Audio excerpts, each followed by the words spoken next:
हाय भैया, हम सिंगर नीतीश राजा आप लोग को एक छोटा सा सॉन्ग सुनाना चाहता हूँ। सैड सॉन्ग है, अगर आप लोग को अच्छा लगे तो लाइक कर दीजिएगा और कमेंट करके बताइएगा, और प्लीज़ हमारे चैनल को सब्सक्राइब जरूर कर लीजिएगा। हो हॉस्पिटल में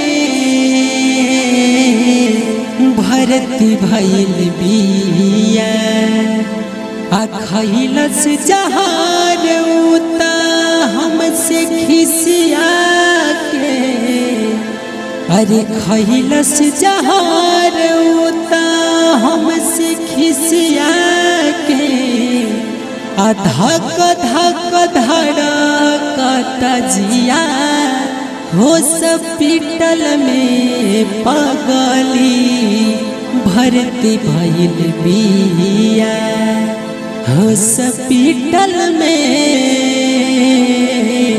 भर्ती भइल बिया। करेली प्यार हमसे जाने से ज्यादा, ओकरा बिना हमर जिंदगी हो जाइया आ कैसे बताई ओके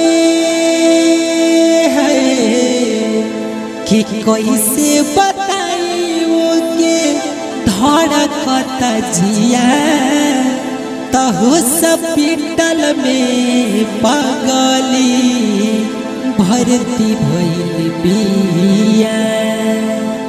ओकरा बिना सुन लागे हमारी जिंदगिया, अल्लाह गोता निकल जाई जाने,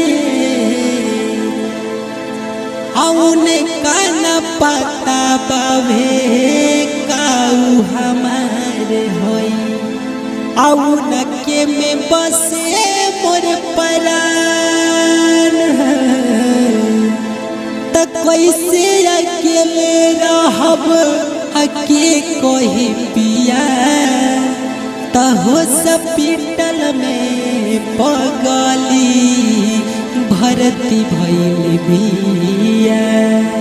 आ खैलस जहार उता हमसे खिसिया के, अरे खैलस जहार उता हमसे खिसिया के, आ धक धक धड़कत जिया हॉस्पिटल में पगली भर्ती भइल बिया।